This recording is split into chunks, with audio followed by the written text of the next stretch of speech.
ગુજરાતમાં સહકારી ક્ષેત્રમાં હવે ભાજપ પ્રદેશ નેતાગીરીની દખલગીરી બંધ થઈ જશે તેવું લાગી રહ્યું છે, જેમાં સત્તાધારી પાર્ટી સત્તાના જોરે કંઈ પણ કરી શકે અને વળી ભાજપ જેવા સંગઠનનું મહત્વ ધરાવતી પાર્ટીમાં તો પ્રદેશ પ્રમુખ પણ મુખ્યમંત્રી જેવો રોફ રાખતા હોય છે, જેમાં સી.આર. પાટીલ પ્રદેશ પ્રમુખ બન્યા બાદ પૂર્વ મુખ્યમંત્રી વિજયભાઈ રૂપાણી અને હાલના મુખ્યમંત્રી ભૂપેન્દ્રભાઈ પટેલ એમ બે મુખ્યમંત્રી સાથે કામગીરી રહી, પરંતુ પાટીલે પોતાની મનસૂબી અને સાહસથી જ સંગઠન ચલાવ્યું અને સંગઠન અને નેતાઓ ઉપર પકડ બનાવી રાખવા અપ્રિય કહી શકાય તેવા કેટલાક મનઘડત નિર્ણયો લીધા. સી.આર. પાટીલે સહકારી ક્ષેત્રમાં મેન્ડેટ ફરજિયાત કરવાના નિર્ણયને કારણે ભાજપના અનેક નેતાઓ તેમાંથી નારાજ અને આક્રોશિત થયા હતા અને આ નિર્ણયથી પાટીલે પોતાની જ પાર્ટીમાં મજબૂત દુશ્મનો ઊભા કર્યા હતા તેનો અંદાજ ખુદ તેમને પણ નહોતો.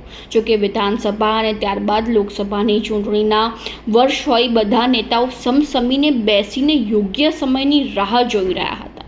આ દરમિયાન દેશની સૌથી મોટી સહકારી સંસ્થાઓ પૈકીની એક ઇન્ડિયન ફાર્મર્સ ફર્ટિલાઇઝર કોઓપરેટિવના ગુજરાતના ડિરેક્ટરની ચૂંટણી ગુજરાતમાં યોજાઈ હતી અને આ ચૂંટણીમાં દિલીપ સંઘાણી અને જયેશ ગુજરાતના રાજકારણમાં શરૂઆતથી જ સહકારી ક્ષેત્રનું અને તેના આગેવાનોનું વર્ચસ્વ રહ્યું છે.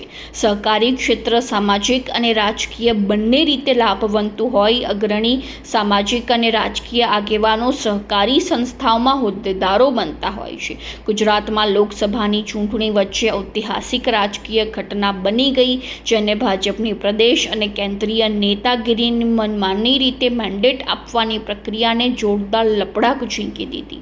દિલીપ સંઘાણીની આગેવાનીમાં લડાયેલ ઇફકોની ચૂંટણીની ભાજપને મળેલ ધોબી પછાડની એટલી ગંભીર અસર થઈ કે પછી નાફેડ ચૂંટણીમાં સી.આર. પાટીલે મેન્ડેટની પ્રક્રિયા જ માળીએ ચડાવી દીધી હતી. નમસ્કાર, ગુજરાત જો ટીવીની સાથે હું છું મેક્ષો ઠક્કર. કહેવાય છે કે અમિત શાહ માટે આ મોટો ફટકો છે, કેમ કે અમિત શાહની ઈચ્છા તો પોતાના ખાસ માણસ બિપિન ગોતાને ઇફકોના ચેરમેન બનાવવાની હતી, પરંતુ તેમની કારમી હાર થઈ ગઈ ને ભાજપમાં હવે સૌરાષ્ટ્ર લોબી માથું ઉચકી રહી છે અને પાર્ટીથી ઉપરવટ થઈ વટભેર નિર્ણયો લઈ પાર્ટીને પડકાર ફેંકી રહી છે. ઇફકો બાદ આવેલ નાફેડની ચૂંટણીમાં ભાજપના જ 7 નેતાઓએ ઉમેદવારી પત્રો ભર્યા હતા, પરંતુ ભાજપા આ વખતે મેન્ડેટનું નામ સુદ્ધા લેવાનું ટાળ્યું હતું. સારું છે પાર્ટી અને પાટીલ બંનેનું નાક બચી ગયું, નહીં તો જો ઇફકો વાળી થાત તો ભાજપનો આંતરવિગ્રહ રાષ્ટ્રીય મુદ્દો બની જાત. જોકે હજુ આવી પરિસ્થિતિ ભરેલી અગ્નિ જેવી છે.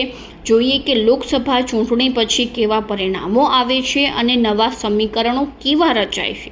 જોકે હવે એક વટ નક્કી છે કે ભાજપ હવે સહકારી ક્ષેત્રમાં મેન્ડેટ પ્રથા બંધ જ કરી દેશે અને આ ચૂંટણીમાં દિલીપ સંઘાણી અને જયેશ રાદડિયાની જોડીએ અમિત શાહના ખાસ ગણાતા અને ગુજરાત સહકારી સેલના પ્રમુખ બિપિનભાઈ પટેલ ઉર્ફે બિપિન ગોતાને હરાવી દીધા હતા અને ગુજરાતમાં કોઈ અમિત શાહ સામે પડવાની હિંમત પણ ન કરે ત્યારે ભાજપના એક ધારાસભ્યએ શાહને પડકાર્યા જ નથી, પણ તેને પછાડી પણ દીધા છે. કહેવાની જરૂર નથી કે આ ઘટનાએ ગુજરાતના રાજકારણમાં સોપો પાડી દીધો છે.